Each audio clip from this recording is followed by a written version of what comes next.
जय श्री कृष्ण। भगवान श्री कृष्ण के द्वारा दर्जी और माली पर कृपा। भगवान श्री कृष्ण और बलराम जब मथुरा पहुंचे तो उन्हें देखकर मथुरा निवासियों ने हृदय खोलकर उनका स्वागत किया।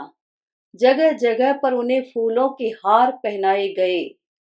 मथुरा वासियों ने उनकी आरती उतारी और अपने भाग्य की सराहना करने लगे, क्योंकि उनको मालूम हो गया था कि कंस के अत्याचार का अब अंत होने वाला है। भगवान श्री कृष्ण का अवतार असुरों के संहार के लिए ही हुआ है। रास्ते में भगवान श्री कृष्ण से कंस का धोबी मिल गया। वह राजमहल के कपड़े धुलकर पहुंचाने जा रहा था। भगवान श्री कृष्ण ने उससे धुले हुए कपड़े मांगे। उन्होंने कहा, भाई, तुम हमें धुले हुए सुंदर कपड़े दे दो।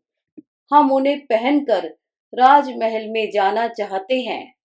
इससे तुम्हारा भी कल्याण होगा। परंतु वह धोबी महामूर्ख और अहंकारी था। उसने कहा, अच्छा, अब जंगलों और पहाड़ों में गायें चराने वाले ग्वाले राजसी वस्त्र पहनेंगे। अरे मूर्खों, तुम लोग यहाँ से जल्दी भाग जाओ।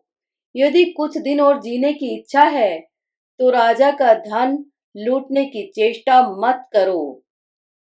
भगवान श्री कृष्ण ने कुपित होकर उसे एक तमाचा जमाया और उसका सिर धड़ से अलग होकर धरती पर जा गिरा। यह देखकर उस धोबी के अधीन काम करने वाले सब सेवक कपड़ों के गट्ठर वहीं छोड़कर इधर उधर भाग गए।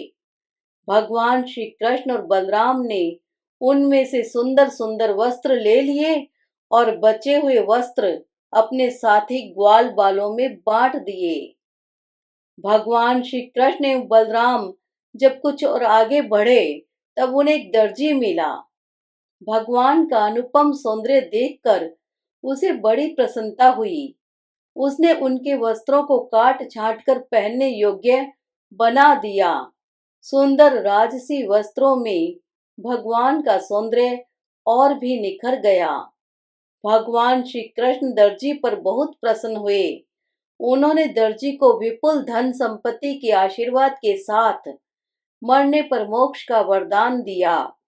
इसके बाद भगवान श्री कृष्ण सुदामा माली के घर गए। दोनों भाइयों को देखते ही सुदामा उठ खड़ा हुआ और पृथ्वी पर सिर टेक कर उन्हें प्रणाम किया।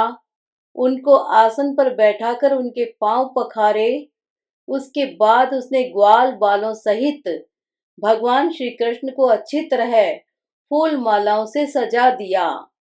उसने हाथ जोड़कर भगवान श्री कृष्ण की प्रार्थना करते हुए कहा, प्रभु, आप दोनों के शुभागमन से मेरा जन्म सफल हो गया, मेरा कुल पवित्र हो गया। आप दोनों संपूर्ण जगत के परम कारण हैं। आप समस्त प्राणियों और पदार्थों में समान रूप से स्थित हैं। मैं आपके चरणों में बारंबार प्रणाम करता हूँ। भगवान श्री कृष्ण ने सुदामा माली की श्रद्धा और भक्ति से प्रसन्न होकर उसे अनेक वर दिए। उन्होंने कहा, सुदामा, मेरे चरणों में तुम्हारी अविचल भक्ति होगी। इस प्रकार भगवान श्री कृष्ण सुदामा को संतुष्ट कर बलराम जी के साथ वहां से विदा हुए।